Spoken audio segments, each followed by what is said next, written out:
In Chapter 9, we're working with quadratic equations. In Section 1, we're learning how to graph quadratic equations. And we're also going to be taking a look at some of the properties that all quadratic equations have. So, we're going to learn how to graph a quadratic function. Remember, the graph of any quadratic function is shaped like a, what is this word? Parabola. It's like my favorite word in all of algebra, parabola. So we're graphing parabolas in this chapter, which is automatically really exciting for me. Maybe it'll be exciting for you. To graph a quadratic function, the quadratic function is going to give us the shape of a parabola on the graph. To do so, set up a t-chart with x and y. And we also probably want to include some middle column here so that we can show our work. Pick some easy values for x. And for now, we're going to pick easy values that are both positive and negative. So what are our usual easy values that we choose? Yeah, let's go with -3 also. So -3, -2, -1, 0, 1, 2, and 3. What goes in that middle column? Yeah, the function itself. We've been doing this all year long. So it's going to be x squared plus x minus 2. Okay, so that's number 1. Set up a t-chart with x and y. Pick some easy values for x. Number 2, we already did that. Now for number 3, plug in each value to find each y. So all we got to do is plug in each one of these numbers into here, show our work in this middle column. That's what that middle column is there for, to organize your work for you, and then write your y coordinate for each ordered pair here. So I take -3 and I plug it into my function. When I substitute things in, what do I use? Yep, use parentheses, especially when you're working with negative signs. So we have -3 squared plus -3 minus 2. Well, what is -3 squared? It's positive 9. And then I have plus -3. What does that give me? Positive 6. And then I have minus 2. What do I get total? 4. Do the same thing for -2. So parentheses, -2 squared plus parentheses, -2 minus 2. All right, what is -2 squared? 4, and then plus -2? 2, and then minus 2, 0. All right, and then same thing for -1. Parentheses, -1 squared plus parentheses, -1 minus 2. All right, -1 squared is 1, and then plus -1 is 0, and then minus 2. You get -2. What do we get when we plug in 0? We get -2. I'll write it down, 0 squared plus 0 minus 2. Well, 0 squared is 0, plus 0 is still 0, and then 0 minus 2 is -2. What about 1? We have 1 squared plus 1 minus 2. What do we get? 0. 1 squared is 1, plus 1 is 2, and then 2 minus 2 is 0. All right, substitute in the 2. So parentheses 2 squared plus parentheses 2 minus 2. 2 squared, 4 plus 2 is, and then minus 2 gives us 4.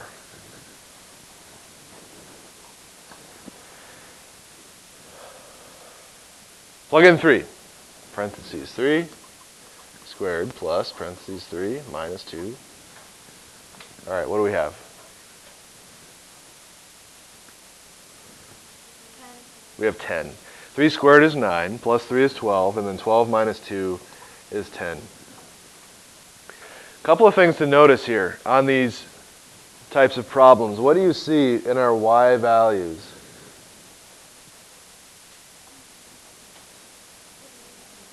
They repeat. We have 4, 0, -2, -2, 0, 4. You're going to see this sort of repeated pattern when you make a table like this, when you're working with a quadratic function. You should see that repeated pattern. If you don't see that repeated pattern, either you did something wrong or you didn't pick good enough points, and you may have to pick more points. We'll talk about that as we go. All right, let's graph these ordered pairs. We have -3, +4, which is here. We have -2, 0, which is just right there. Then we have -1 is there, and then -2, so there we go. And then we have 0, -2. And we have 1, 0, 2, +4. And then 3, 10. 1, 2, 3. Up to 7. Oh, I'm out of room, so 8, 9, 10 is all the way up there. All right, so set up a t-chart, we did. Pick some easy values, we did. Plug in each value to find each y, we did. Plot the points that you found on the graph, we did. Now we're on number 5. Connect the points with a smooth curve. That means that I have to draw something like, picture yourself driving in a car, or somebody driving in a car. The car does not just suddenly like turn left, right? It has to go kind of in sort of an arc shape to it. And we're going to have that situation here. We need to draw a smooth curve here. So I'm going to start up here. This takes time. It takes practice to draw in a smooth curve. But I'm going to start up here, and then I'm just going to kind of try to draw in a nice smooth turning around and then coming back up. I got to put ends or arrows at the ends of my graph because this graph actually continues on forever, this way here and this way here.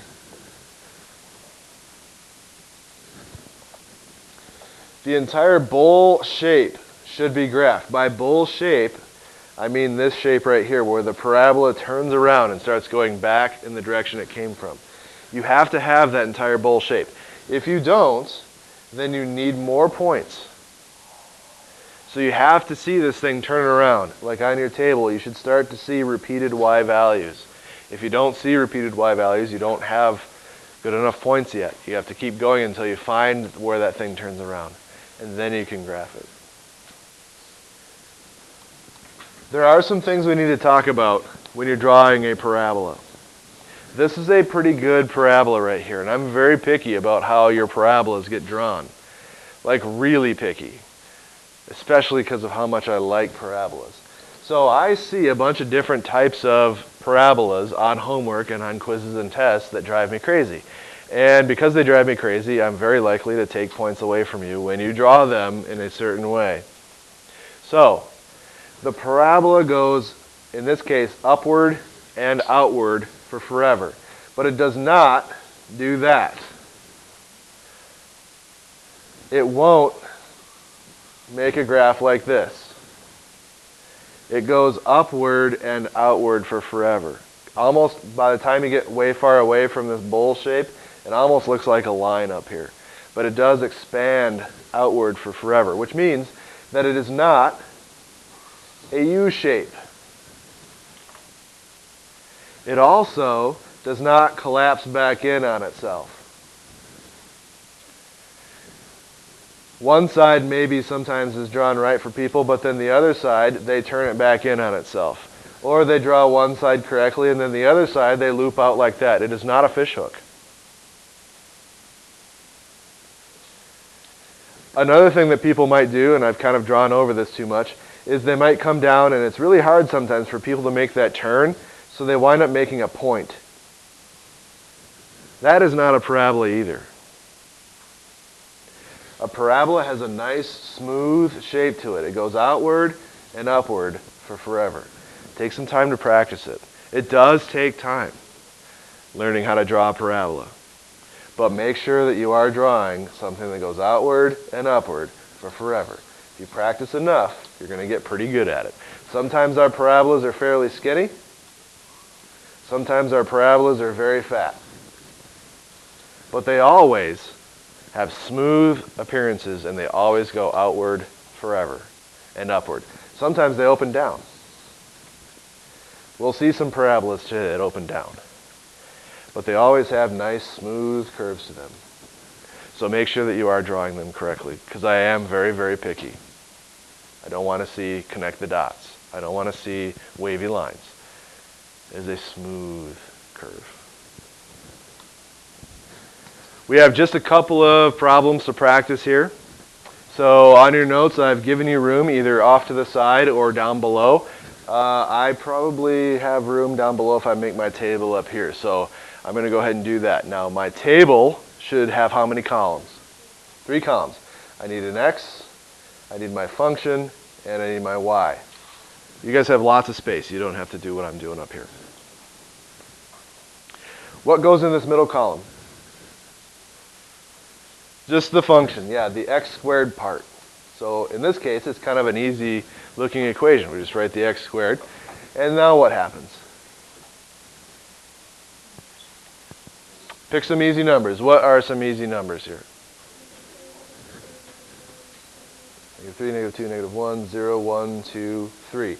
Now, as we fill this in, what should we be watching for? What's that?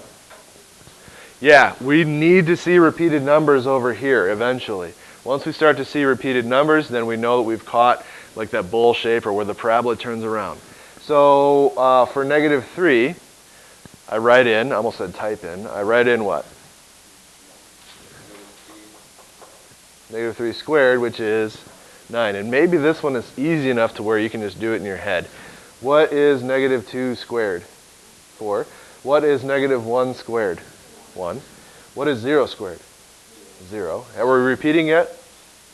No, not yet. What about 1? What is that squared? 1. What about 2 squared? 4. What about 3 squared? 9. Did we repeat? Yeah. So right in here, 9, 4, 1, 0, 1, 4, 9. Right in here is where that parabola turns around for us. So now let's graph those ordered pairs. Now -3, 9 is not on my grid. My grid stops at 7. That's okay. For parabolas, I want you guys to actually go ahead and put where that dot would be. So -3, here's 7. 8 would probably be there. 9 would probably be there. I'll tell you why I want you to do that here in a little bit. Then we have -2, +4. Then -1, +1. Then 0, 0. 1, 1, 2, 4, and then again +3, +9. So +7, +8, +9. The reason I like drawing a dot outside of the grid is it gives you a target to aim for as you're trying to draw in your smooth curve. I can start here at this dot that's off my grid, and I can go all the way through drawing in my curve and then have a target to shoot for up here to finish my parabola. If I don't have these 2 dots, I might be tempted to go too far this way. And then I'm going to wind up with a bad parabola. I'll come out here maybe and do something kind of crazy. All right? And then I'll have a bad parabola. But with this extra couple of dots here, I have a target to shoot for. And I have a good starting point. So we start up here and we draw out a nice smooth curve. Turn it right back around and come back up.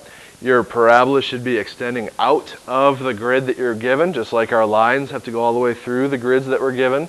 And at the ends of our parabolas that we draw, we put in arrows because these can go on forever. They don't just stop all of a sudden. They continue going, in this case, outward and upward for forever. Yeah, it's pretty good. So a piece of advice for you guys. The reason that most people start to draw in sharp points down here at the corner where this thing turns around is they start to want to go too soon to this corner dot right here. Just take this down a little bit lower than you think you need to and then round it off, and that's how you're going to make a nice round curve through there. Just go a little lower than you think you need to the first couple of times and you should be fine. Okay, second one. What should we do? T-chart. What do I write? Okay.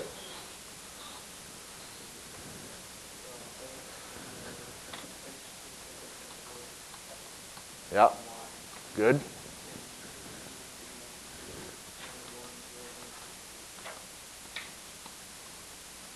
Okay. Start substituting in. All right. So what do I write?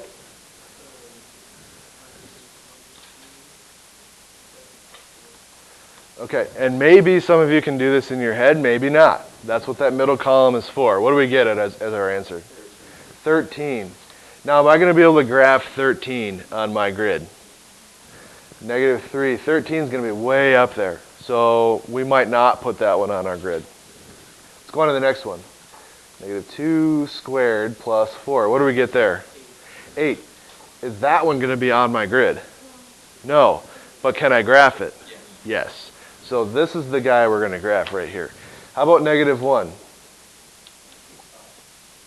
We have negative 1 squared plus 4, and it is 5. How about 0? Which is 4. And then 1? 1 squared plus 4, which is 5. And you may have noticed that we've now turned around. We had a 5 here, then 4, then 5. So logically, what do you think 2 is going to give you? And what do you think 3 is going to give you? Yeah. So once you start to see those patterns, and there are a lot more patterns that we haven't talked about yet, once you start to see the patterns in the parabolas, these problems become faster to graph. So that's your first pattern. Once you see the repeated thing, you can go ahead and reasonably say that that's an 8 and a 13. And they are 8 and 13. All right, now when we graph this, negative 3, 13, not going to be able to graph it. Unless we do what? We could change the scale, but we're not going to. Sometimes you might have to change the scale, like on the homework. Just be aware that you can change the scale. Most of the time you don't have to, though. So I can't graph this one. Negative 2, positive 8. Can I graph that one? Yes. That's 7. Make a good guess on where that 8 is and put a dot. That's going to be your starting point. How about negative 1, 5? There's 4, there's 5. And then 0, 4. And then 1, 5. And then 2, 8. So does that have a parabola type shape to it? Yeah. What's different about this one compared to the other one? We're going to have there's a word that we can use for this. It's called shifted. It's been shifted which way? Up. How much? 4. And there's a reason why it's 4, and there's a 4 sitting right here. So we'll talk about that too. You know? What is it? It's the y-intercept. So what should I do here? Draw a smooth curve. And it's only going to be starting from here and turning around and coming back up, and that's it. So in this case, I didn't have to draw as much of a parabola, but I do still have to make that parabola go through the grid that I'm given. Okay, parabolas have an important quality that you need to remember. Maybe you noticed already, and you just didn't see it or say it. They are symmetric. What does symmetric mean? The same on both sides, yeah. Can you think of something else that's symmetric? A square, okay. What else? 8. The number 8, maybe? Anything else? Maybe a Christmas tree? The human body is symmetric. More or less. If you divide the human body right down the center, what you see on one side, you should see on the other, basically. Right? True, yes. But ideally, on one side you have an ear, on the other side you have an ear. Right? On one side you have an eye, on the other side you have an eye. On one side of your nose you have a nostril, on the other side of the nose you have a nostril. Right? Ideally. Yes, unless you have a deformity. But basically the human body is symmetric right down the center. Right? I know. They are symmetric. Parabolas are symmetric about a vertical line. And that line is called the axis of symmetry. You will see me write AOS, and you need to know that it means axis of symmetry. And that means the center line of the parabola. One side of the parabola is the mirror image of the other side. So let's go back to those two graphs that we just made and see if we can spot the axis of symmetry. We actually have made 3 graphs.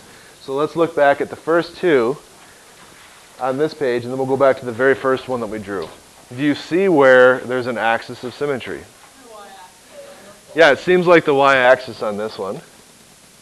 So I'm going to put a dotted line through there. And I want you guys to do that also. That's how we're going to represent the axis of symmetry on our parabolas, is with a dotted vertical line.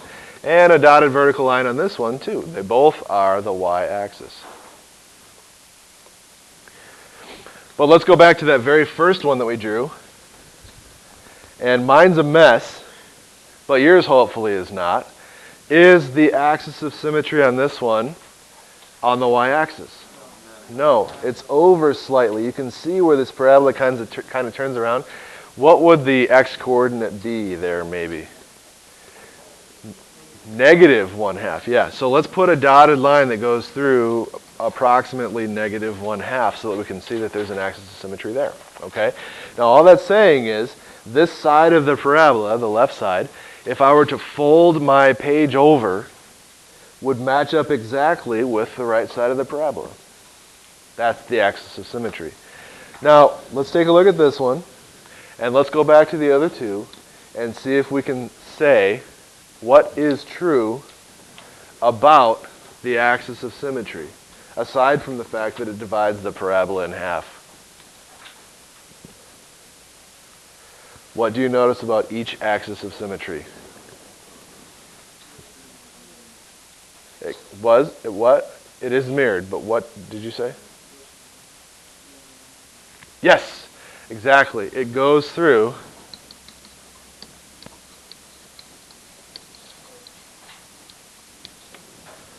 the minimum and maximum. Oh, look, I already wrote it down right there for you. The minimum and maximum point, it's only going to have either one or the other, a minimum or a maximum value. And that minimum or maximum point is called the vertex, where the parabola turns around. So if my parabola opens upside down maybe, the vertex is right there, right where the parabola turns around. That's called the vertex. And in this case, it would be called a maximum, because the parabola gets up to a certain point, and it's the highest it ever will get, and then it goes back down. That's why it's called a maximum here. But in this case, the parabola opens like this. Now that vertex would be called a minimum because the parabola doesn't go any lower than that. One more thing to talk about with the axis of symmetry. What kind of line was that? It was a vertical line. I know we drew a dotted line, but it was a vertical line. So let's go back to, we have to dig deep a little bit, go back a couple of chapters, and remember what kind of equation gave us a vertical line. What did it look like?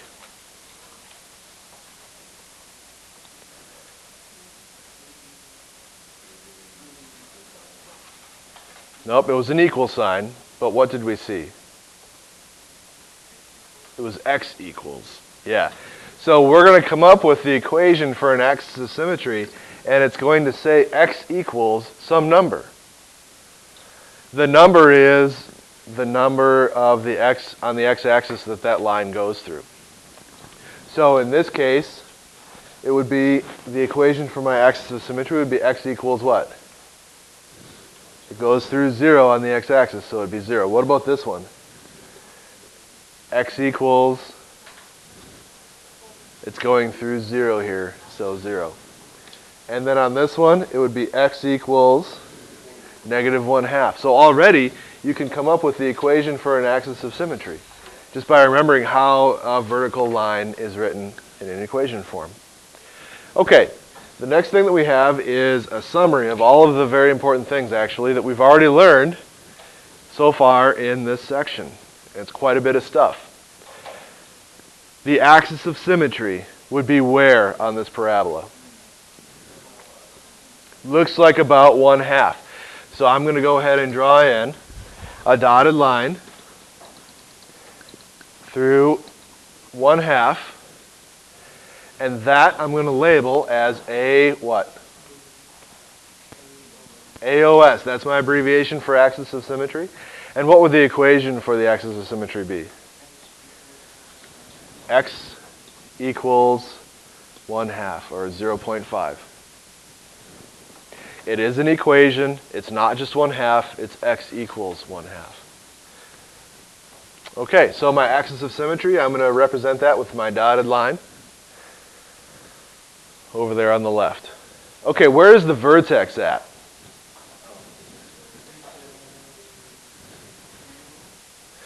in this case, so we haven't talked about minimum and maximum yet, but it would be a minimum, and it's where the axis of symmetry crosses the parabola. So that is right there. I'm going to put a dot there, and I'm going to label it the vertex using my butterscotch color. And I'll circle the vertex with my butterscotch color just so we can see it. You guys don't need to do that unless you're using different colors. Okay? Maybe you draw a little arrow down to it or just label it like I did here. It's your notes. Just make sure you know where the vertex is. Okay, the y-intercept. What do we usually look for the y-intercept? No. Y-intercept means where the graph does what? Crosses the y-axis. So if I look at the graph, right there is where the graph crosses the y-axis. That is the y-intercept. That's right, it is. And I haven't talked about that yet. But notice that that y-intercept is what on this graph? -2. And in my equation, where do you see that?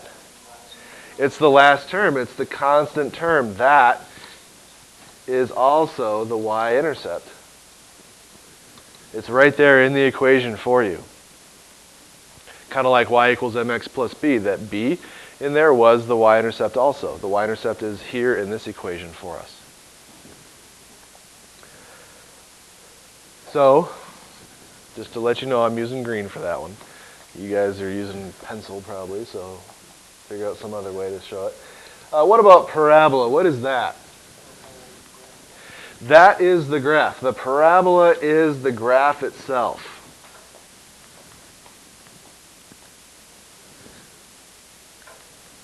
What about quadratic equation? Yes, the quadratic equation is the equation that you were given. That's that, y equals x squared minus x minus 2. A quadratic equation's graph is a parabola. How about maximum?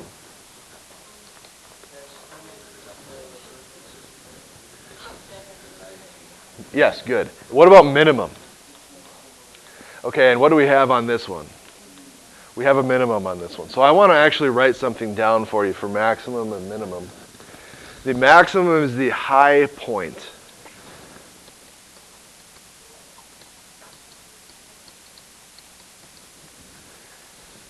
So that would make the minimum the low point.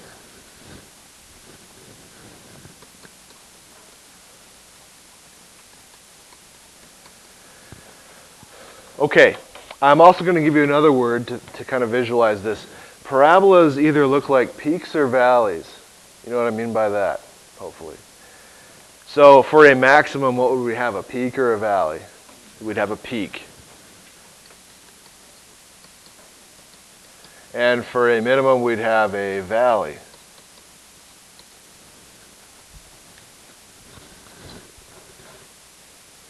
And when will we see a maximum? And yes, you're doing the right motion. I want to tell you that what we're going to say is when the parabola opens down. When the parabola opens down, it's going to have this sort of shape to it. And that is going to give you a maximum value. It's kind of a weird one to think about, because usually when you think maximum, you think higher than, or you might even think of the word up. But that's not true. This parabola has to open down in order to give you a peak so that you wind up with a maximum value. And I'm also going to say for minimum, when the parabola opens up. And when the parabola opens up, we'll have a graph that has a shape that looks like that. Hey, look, with a line on the page, I could actually write in a straight line. It's amazing. The last thing on here actually isn't really on here. It's domain and range. So it says go back and identify the domain and range for each parabola you graphed. Let's start with this parabola right here. And let's talk about domain. Do we remember what domain is? What is it? Somebody, I think, whispered it. The domain is all of the x values that get graphed.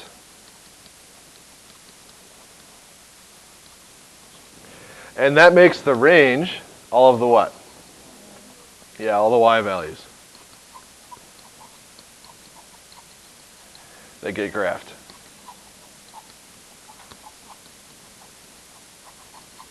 Now for a line, when we were graphing lines, all of the x values always got graphed, and all of the y values almost always got graphed. So the domain for the lines was always all real numbers. And the range for lines was almost always all real numbers. For parabolas, slightly different. Notice earlier that I said that this parabola extends, this particular parabola would extend upward and outward for forever.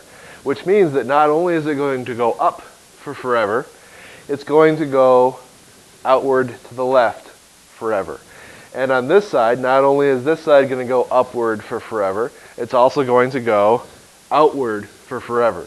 Which means that even though all we see is these x values in here that are getting graphed, do we have any other x values that are going to be graphed? How many other x values? All of them. That's right. So the domain is going to be, I'm just writing capital D for domain, and this symbol, what does that symbol represent again? Yes, that stands for all real numbers. And it's just a capital R with a second bar coming down from the top. That stands for all real numbers. Now the range, I use the letter R, capital R. The range is all the y values that are getting graphed. Are we graphing all of the y values here? No. We are graphing all of these y values up here and all these y values forever up from here. But we get to a point where the y values don't get graphed from here down. So we do graph this y value right here, whatever it is, and lower does not get graphed. Above that does get graphed. So I'm going to write y. In this case, the y values that are what? Greater than or less than? Greater than or equal to whatever the y coordinate for this vertex is. And it turns out to be -2 1/4. And that's the range. We'll talk more about range a little bit later on, but that's how you do it. Domain is always all real numbers. Range, just look at where the graph turns around. And then you're going to say greater than where it turns around if the parabola opens up, or if the parabola were to open down, you would say less than or equal to where that parabola turns around. So let's go back to these two problems. We need to say what the domain here is. So D equals what? It's all real numbers. And the range equals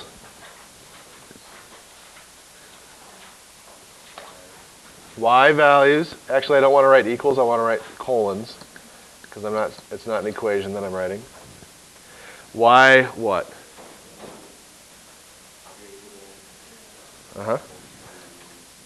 Where does that thing turn around? It's 0. Yeah, good. Y is greater than or equal to 0 for the range. And how about the second one? Yep, it's always going to be all real numbers for the domain. And how about the range?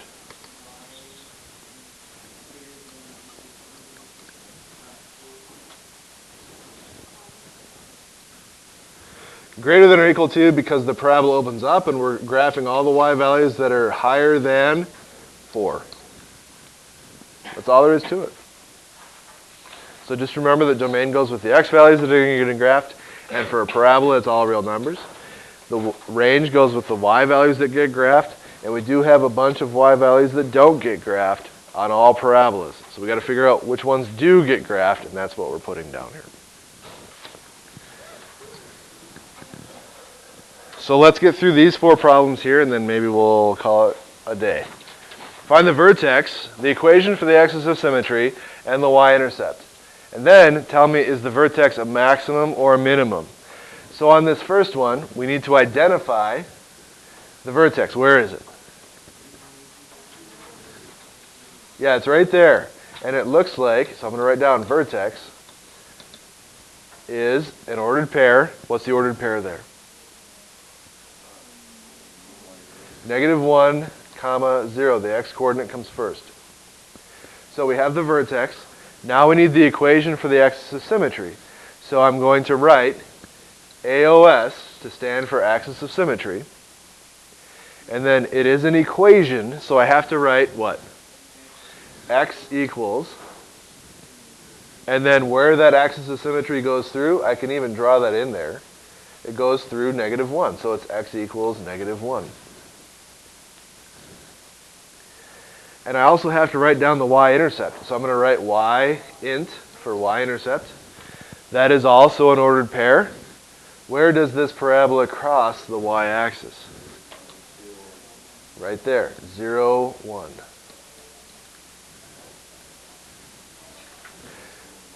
Okay, and it is a minimum because this parabola opens up and it has a low point on it. It looks like a valley. So I'm going to write minimum. Now, do we have everything? Vertex we have, AOS we have, y-intercept we have, and we said it's a minimum. So that's everything that we're looking for on that problem. On your homework, you're going to have problems that look like this. This is everything we're looking for, and that's what we want you to write down. Okay, make sure you label each one. So, on the second one, what should I write? Vertex. What is it?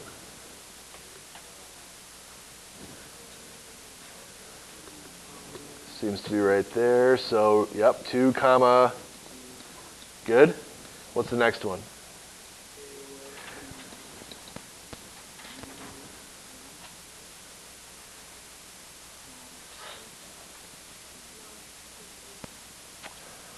So it's an equation. X equals, and draw that dotted line on this since you have it on your notes. X equals 2. That dotted line goes right through 2 on the x-axis. And notice something else. 2 here, 2 here. 1, 0, no. -1 here, -1 here. Okay? The x-coordinate of the vertex and the number that you write down for the axis of symmetry are going to be the same number. What else do we need? Okay, a y-intercept. What does it look like? Seems like 0, comma, -1. And what else? That's a maximum. Good. All right, see if you can do the other two. Same way. Those 4 things for each one.